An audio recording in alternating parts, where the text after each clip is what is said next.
भारतीय क्रिकेटची पंढरी मानल्या जाणाऱ्या वानखेडे स्टेडियमचा सुवर्ण महोत्सवी सोहळा रविवारी सायंकाळी पार पडतो आहे। नेत्रदीपक दिमागदार अशा या सोहळ्यात वानखेडे स्टेडियमच्या गेल्या 50 वर्षातल्या अनेक आठवणींना उजाळा मिळणार आहे। या सोहळ्याची अंतिम तयारी किंवा अंतिम टप्पा सध्या वानखेडे स्टेडियमवर आपण पाहू शकता की पूर्ण आकार घेतो आहे, स्टेज आहे आणि जो दिमागदार सोहळा पार पडणार आहे त्याची तयारी अंतिम टप्प्यात असल्याची आपल्याला या ठिकाणी बघायला मिळते आहे। या निमित्तानं आपण मुंबई क्रिकेट संघटनेचे अध्यक्ष अजिंक्य नाईक यांच्याशी बातचीत करणार आहोत। नेमकं उद्या सोहळ्याचं स्वरूप काय असेल, काय आकर्षण असेल आणि नेमकी कोण कोण VVIPs या सोहळ्याला उपस्थिती लावणार आहेत या संदर्भातली माहिती आपण अजिंक्य नाईक यांच्याकडून जाणून घेणार आहोत। अजिंक्यजी, TV9 मराठीमध्ये स्वागत। उद्या सर्वच जण साक्षीदार होणार आहेत या नेत्रदीपक सोहळ्याचे। गेल्या 50 वर्षातली जी वाटचाल आहे, अनेक आठवणींना उजाळा मिळणार आहे। नेमकं या कार्यक्रमाचं स्वरूप काय असणार आहे? उद्या आम्ही ॲक्च्युली 50 वर्षात वानखेडे स्टेडियमचा समारंभ करतोय। तर भारताचे जेवढे माजी कर्णधार होते आणि आता जे कर्णधार आहेत ह्यांचा आम्ही सत्कार समारंभ करणार आहे। माननीय शरद पवार साहेब असतील, मुख्यमंत्री असतील, दोन्ही डेप्युटी चीफ मिनिस्टर असतील, सगळ्यांना आम्ही आमंत्रणं दिली आहेत। माजी अध्यक्ष आशिषजी शेलार असतील, या सगळ्यांची उपस्थिती या कार्यक्रमाला लाभणार आहे। महिला पुरुष भारतीय क्रिकेटपटू उपस्थित राहणार आहेत, आमचे क्लब सेक्रेटरीज उपस्थित राहणार आहे। मुंबईच्या क्रिकेट फॅन्ससाठी स्टेडियम ओपन आहे, सगळ्यांसाठी आम्ही सगळ्यांना इन्व्हाइट केलं आहे। आणि ह्या कार्यक्रमामध्ये आम्ही कॉफी टेबल बुकसुद्धा लॉन्च करणार आहोत, स्टॅम्प कॉमेमोरेट करणार आहोत पोस्टल गव्हर्नमेंट डिपार्टमेंटबरोबर। असे वेगवेगळे कार्यक्रम उद्या इकडे होणार आहेत। जे आमचे माजी ऑफिस बेरर्स आहेत, स्टँडिंग आपले कमिटी मेंबर्स आहेत, असे कमिटी मेंबर्सचा सुद्धा आम्ही त्यांना इन्व्हाइट केलं आहे। विविध कार्यक्रमांनी हा ॲक्च्युली सोहळा चालू झाला। हा पूर्ण आठवडाभर कार्यक्रम चालू होता। 12 जानेवारीपासून हा कार्यक्रम सुरू झाला, जिकडे आम्ही मुंबईचे आजी माजी कर्णधारांचा सत्कार केला, महिला पुरुष। 15 तारीखला आम्ही फर्स्ट जी रणजी ट्रॉफी खेळली होती 15 जानेवारीला, त्यांचा आम्ही सत्कार केला। पद्माकर शिवलकर सर असतील, अजित पै असतील, मिलिंद रेगे सर असतील, करसन गावरी असे सर्व उपस्थित होते। आज उद्या होणाऱ्या 19 तारीखच्या कार्यक्रमाला संध्याकाळी 6 वाजता हा कार्यक्रम होणार आहे। तर मेन जे आमचं अट्रॅक्शन आहे, आमचे जे मुंबईचे प्लेयर्स आहेत, महिला पुरुष जे कॅप्टन असतील किंवा प्लेयर्स असतील, ह्यांचं फेलिसिटेशन हा सर्वात महत्त्वाचं आहे। कारण 50 वर्ष ह्यांनी हे मैदान गाजवलं आहे। वानखेडेचे जे अनसंग हिरोज होते, माळी, क्युरेटर किंवा सिक्युरिटी गार्ड्स वगैरे सगळे, ह्यांचासुद्धा आम्ही सत्कार ऑलरेडी केला आहे। पण सगळ्यांची उद्या उपस्थितीत भारताचे जे माजी कर्णधार आहेत आणि आत्ता जे आहेत, म्हणजे त्याच्यात रोहित शर्मा असेल, सूर्यकुमार यादव येऊ शकणार नाही कारण इंडियाचा कॅम्प आहे कोलकाताला, पण भारतरत्न सचिन तेंडुलकर असतील, सुनील गावस्कर सर असतील, रवी शास्त्री, अजिंक्य राणे, डायना एडलजी आहेत, दिलीप वेंगसरकर सर आहेत, हे सगळे उद्या उपस्थित राहणार आहेत। उद्याचं मेन ट्रॅक्शन आम्ही अजिंक्यजी, मी त्या मेन अट्रॅक्शन किंवा त्या आकर्षणाच्या सोहळ्याकडे येतो, पण तेच मला विचारायचं की 19 जानेवारी 2025 सुवर्ण महोत्सव आणि गेल्या 50 वर्षातल्या अनेक आठवणी असतील या स्टेडियममध्ये। काही चांगल्या लक्षात राहण्यासारख्या आठवणी असतील, मग काही चांगले अनुभव, काही वाईट अनुभव, असं अनेकांचा मिलाफ असेल। तर त्या आठवणींना तुम्ही कसा उजाळा देणार? बघा, जी आमची कॉफी टेबल बुक येणार आहे ह्याच्यात 50 वर्षाचा इतिहास आम्ही नव्या पिढीकडे घेऊन जाणार आहोत। 5 डिकेडमध्ये कुठले कुठले मेजर इव्हेंट झाले होते। जर रिसेंटली आपण इंडिया टीमचं फेलिसिटेशन इकडे झालं होतं। 2011मध्ये इकडे वर्ल्ड कप फायनल झाली होती, धोनीने 6 मारला होता, ती एक आठवण आहे। 2007मध्ये महेंद्रसिंग धोनीच्या नेतृत्वाखाली T20 जिंकलो, तेव्हासुद्धा इकडेच याचा सत्कार समारंभ झाला होता। विशेष म्हणजे जेव्हा आम्ही हे पूर्ण रिसर्च करत होतो की आमच्या इतिहासात इकडे काय काय ओकेजन झालेत, तर 1983ला सुद्धा भारतीय टीम जेव्हा जिंकून आली होती लॉर्ड्सला, त्यांचासुद्धा फोटो ऑप इकडेच झाला होता। तर असे काही जे इम्पॉर्टंट क्षण आहेत, सचिन तेंडुलकर सरांची लास्ट टेस्ट असेल, असे अनेक क्षण इकडे झाले होते. ह्या सगळ्या पुस्तकाच्या माध्यमातून आम्ही येणाऱ्या पिढीकडे हे सगळं घेऊन जाणार आहोत.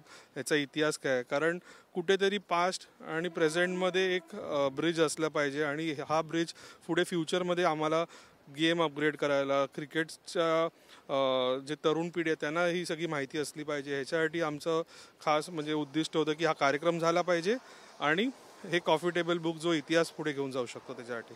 अजिंक्य, तुम्ही सगळ्यात तरुण असे मुंबई क्रिकेट संघटनेचे अध्यक्ष आहात. तुमच्या मुंबई क्रिकेट अध्यक्षपदाच्या कार्यकाळात मुंबई संघानं रणजी फायनल आपण तो विजय मिळवला. अनेक छोट्या मोठ्या प्रत्येक क्रिकेट मालिकांचं आपण विजेतेपद पटकावलं. त्याचबरोबर जो विश्वविजेता क्रिकेट संघ होता मुंबईत स्वागत झालं आणि त्याचं इथे वानखेडे स्टेडियमवरही स्वागत आणि सत्कार झाला. या सगळ्या आयोजनाची जबाबदारी तुम्ही पार पाडलीत. यशस्वीरित्या हे सगळे कार्यक्रम किंवा मुंबई क्रिकेटला नावारूपाला आणणं, पुन्हा ते गतवैभव प्राप्त करून देणं, यामध्ये तुमचा मोठा मोलाचा सहभाग राहिला.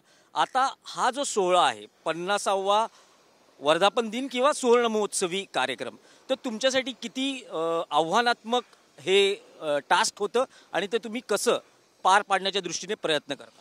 पहिले तर मी आणि आमची अपेक्स काउन्सिल पूर्ण जे आमचे मेंबर्स आहेत, आमचे क्लब सेक्रेटरी आहेत, हे सगळे प्रोॲक्टिव्ह आहे. हे ॲज अ टीम एफर्ट हे आत्तापर्यंत जे मिळालेले आम्हाला म्हणजे सन्मान आहेत किंवा विजेतेपद मिळालं आहे, हे सगळं क्लब सेक्रेटरीज, क्रिकेटर्स ह्यांचं मेन कॉन्ट्रीब्युशन आहे.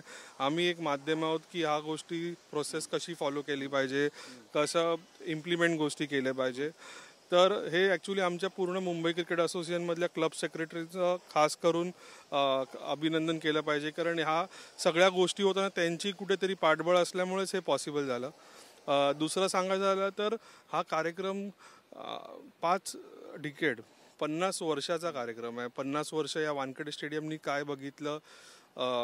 मी तर अप्सबद्दलच बोलीन, कारण डाऊन्स आपण न बोललेलं बरं, कारण हा एक पॉझिटिव्ह नोटवर आपण कार्यक्रम करतो आहे.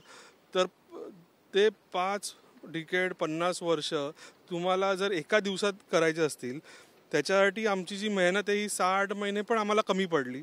त्याच्यामुळे आम्ही हा कार्यक्रम पूर्ण वीकभर वेगळ्या वेगळ्या दिवशी 12 तारीखला वेगळं झालं, 15 जानेला वेगळं, 19ला वेगळं आणि 23 जानेवारीला पण आम्ही लोकांपुढे काही वेगळं ऐतिहासिक क्षण असेल मुंबई क्रिकेट असोसिएशनच्या ह्याच्यामध्ये.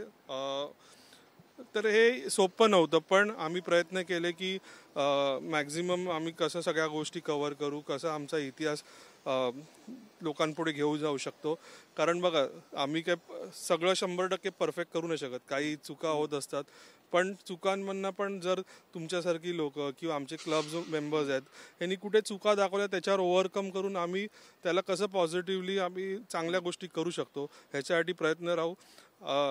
अजून काही दिवस आहेत, 23 तारीखला ह्याच्यात तुम्हाला चांगले काही गोष्टी करणार आहोत, हे आम्ही तुमच्या माध्यमातून लोकांपुढे घेऊन जाऊ. उद्या तर अनेक जे सिनियर क्रिकेटपटू आहेत, आजी माजी, त्यांचा सत्कार होईल, जे मान्यवर आहेत त्यांचा सत्कार होईल. पण सोहळा नेमका कसा असेल, मनोरंजनाचा काय कार्यक्रम असेल किंवा काही वेगळं काही आकर्षण असं असणार आहे? बघा, आमच्याकडे LED लाईट्स आहेत, त्या DMX सिस्टीम आहेत. तर लाईट लेझर शो जसं तुम्ही परदेशात बघतात, तर कुठेतरी मुंबई आणि भारतात झालं पाहिजे असं सगळ्यांची इच्छा होती आमच्या मेंबर्स आणि यांची. तर आम्ही तो लोकांपुढे घेऊन जाणार आहोत. ते खास आकर्षण असेल, कारण हे कधी झालं नव्हतं. तर तो एक कार्यक्रम आहे. अजय अतुल आणि अवधूत गुप्ते हे आपल्या ट्रेडिशनल वेने हा कार्यक्रम लोकांपुढे घेऊन जातील आणि काही सेलिब्रिटीज आहेत जे इकडे परफॉर्म करणार आहेत. तो एक मनोरंजनचा कार्यक्रम लोकांसाठी असेल. आणि एक विशेष म्हणजे जी भारतीय टीम होती, ज्या 50 वर्षातले जे प्लेयर उद्या उपस्थित राहणार आहेत, त्यांचा एक खास लॅप होईल पूर्ण स्टेडियमला. त्यांची मानवंदना आमचे फॅन्सना ते भेटतील, वेव करतील हात, भारताचा झेंडा घेऊन तुम्हाला ती लॅब दिसेल. हे खास आकर्षण असेल उद्या कार्यक्रमात. फॅन्सचा उल्लेख केलात म्हणून मी म्हणतोय की सर्वसामान्य क्रिकेट रसिकाला या कार्यक्रमाशी तुम्ही कसं जोडणार आहात? बघा, उपस्थितीच्या बाबतीत आमचे क्लब सेक्रेटरीज आणि क्लब मेंबर्सना आम्ही मोफत पासेस दिलेले आहेत. आणि जी जर तुम्ही तिकिटाची किंमत सुद्धा बघितली ती एक नॉमिनल आम्ही चार्जेस लावलेत, कारण मोफत ठेवलं तर लॉ अँड ऑर्डरचं सिच्युएशन येते. कारण ह्याच्या पूर्वी सुद्धा इकडे अशी परिस्थिती झाली की फ्री झालं तर इकडे पोलीसच्या कंट्रोलच्या बाहेर जाऊ शकतात गोष्टी, किंवा आमच्या सिक्युरिटीच्या बाहेर जाऊ शकतात. म्हणून एक आम्ही नॉमिनल रक्कम ह्या कार्यक्रमासाठी आखली आहे आणि मॅक्झिमम लोकांचा सहभाग होईल ह्या निमित्ताने आम्ही पावलं उचलली आहेत. साधारण किती उपस्थिती असू शकेल असा अंदाज? बघा, आजपर्यंत वानखेडेनी स्टेडियम फुलच पाहिलंय, पण मॅक्झिमम उपस्थिती राहील हे मला असं वाटतं. TV9 मराठीशी बातचीत केली आणि नेमकी कार्यक्रमाची काय रूपरेषा आहे ते सांगितलं, त्याबद्दल आपले आभार आणि तुम्हाला पुढील वाटचालीसाठी शुभेच्छा. तर येत आहात ना आणि होत आहात ना या नेत्रदीपक सोहळ्याचे साक्षीदार 19 जानेवारी 2025.